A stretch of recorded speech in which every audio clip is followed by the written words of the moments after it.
Salut à tous, on part pour un 5e unboxing avec cette fois Kiroa, donc je vais le prononcer à la française dans cette vidéo, vu que j'ai surtout connu avec les mangas. Donc c'est une figurine non officielle faite par Hunter Fan Studio. Donc comme j'avais dit pour Feitan, c'est vrai que dans tout ce qui est Hunter x Hunter, il n'y a pas de résine actuellement, ou il y en a très peu, c'est compliqué à trouver. Donc Kiroa, il y a celle-ci qui est sortie fin 2019, en décembre, 388 exemplaires. Donc Kiroa Zoldyck, le personnage principal avec Gon, donc le deuxième même. Ce studio a prévu de faire 3 figurines pour l'instant. Donc Kiroa la première, en second il y a Kurapika que j'ai aussi précommandé, qui devrait arriver je pense sûrement en mars-avril. Et enfin un troisième, bon là par contre on ne sait pas encore qui c'est. Il s'agit de Kiroa qu'on va retrouver en mode vitesse divine, ou God mode, donc contre les fourmis chimères. Donc vous voyez la boîte, du coup avec tout ce qui est électricité autour de lui, quand il utilise son naine.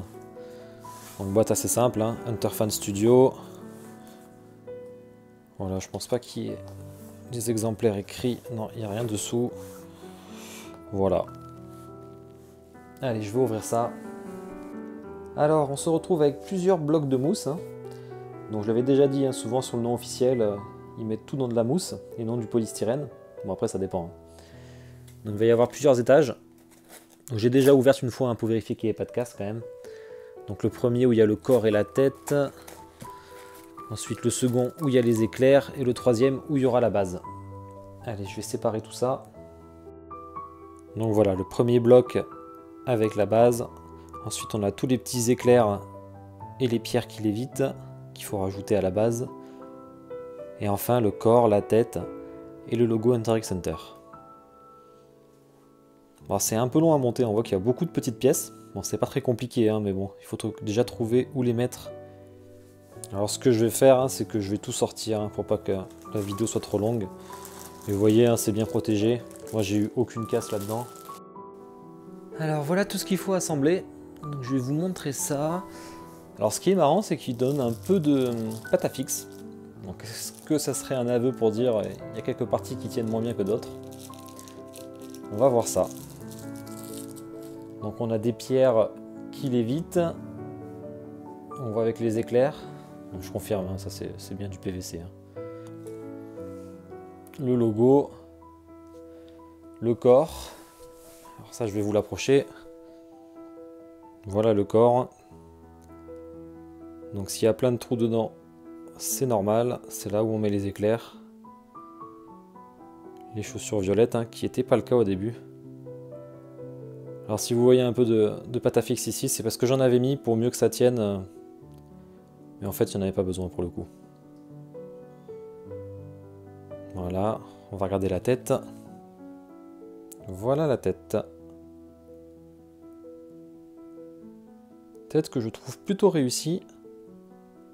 Juste sur la couleur des cheveux, moi je les aurais peut-être plus fait blanc, transparent.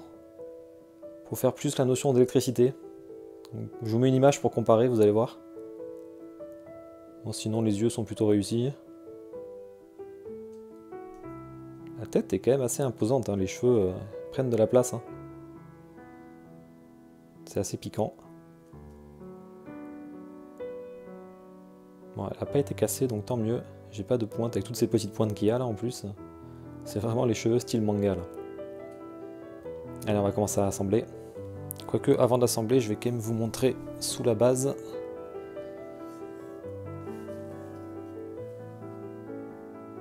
Voilà, Hunter Fan Studio, numéro 20 sur 50 en Europe.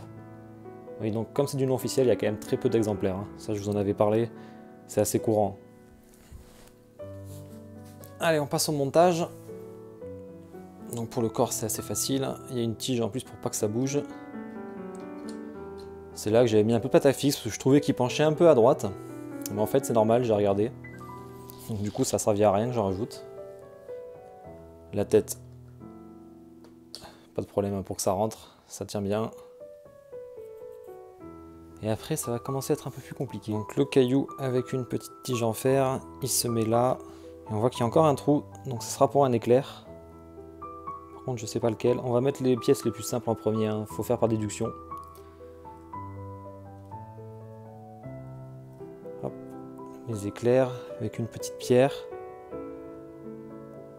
Ok, j'ai un caillou à rajouter ici. Donc celui-là, il doit aller là. C'est ça. Donc du coup, il n'y a qu'un seul caillou qui l'évite. C'est dommage ça. Ça aurait été sympa d'en avoir un peu plus. Bon, ça aurait complexifié la figurine. On est quand même pas sur du prix très très cher. Donc ensuite, bon, le logo, c'est assez facile. C'est aimanté. Hop, ça va là. Après, il reste encore donc l'éclair à mettre ici. Voilà, ça tient bien hein, quand même. Hein. De toute façon, c'est pas rigide. On a un éclair qui va derrière. Voilà.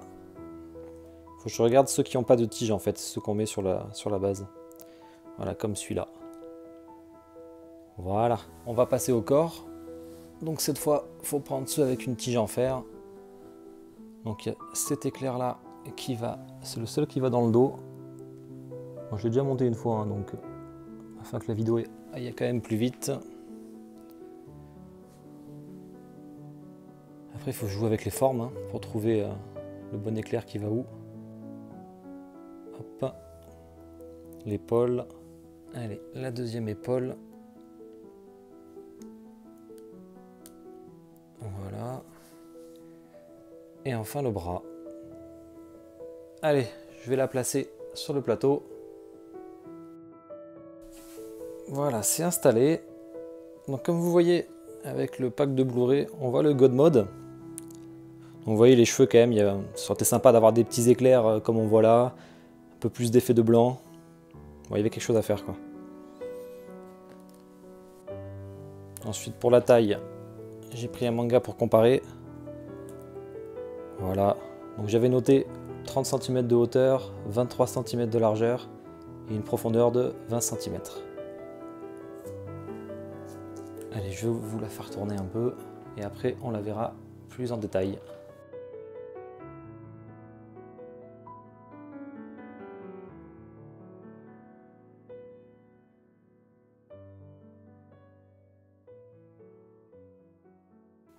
Allez, maintenant on va regarder ça de plus près.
Et voilà, j'en ai terminé pour cette figurine.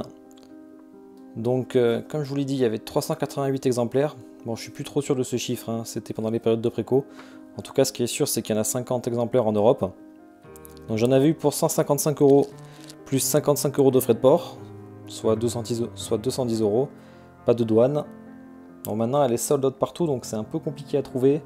Il faut passer par eBay ou l'occasion. Comptez, là j'ai vu de dernières annonces, c'est entre 450 et 500 € quand même, donc elle a doublé de prix. Je suis quand même bien content de l'avoir prise, hein. C'est quand même rare de trouver du Kiroa. Bon, forcément, après on n'est pas sur un niveau de détail exceptionnel, hein. On n'est quand même pas sur la figurine à 500 €, donc on n'a pas d'effet de texture sur les habits, les cheveux bon, qui auraient pu être plus réussis avec un dégradé de blanc quand même. Mais bon, on est quand même que sur une figurine à 150 €, pour de la résine, hein, c'est quand même pas mal. J'espère que la vidéo vous a plu. La prochaine fois, je pense qu'on va partir sur la plus grosse figurine, sûrement du First 4 Figure, alors je sais pas trop, du Zelda ou du Dark Souls. Bon, n'hésitez pas à mettre un commentaire pour me dire ce que vous voulez. Voilà, n'hésitez pas à liker et commenter la vidéo pour me dire ce que vous en pensez. Et je vous dis à la prochaine.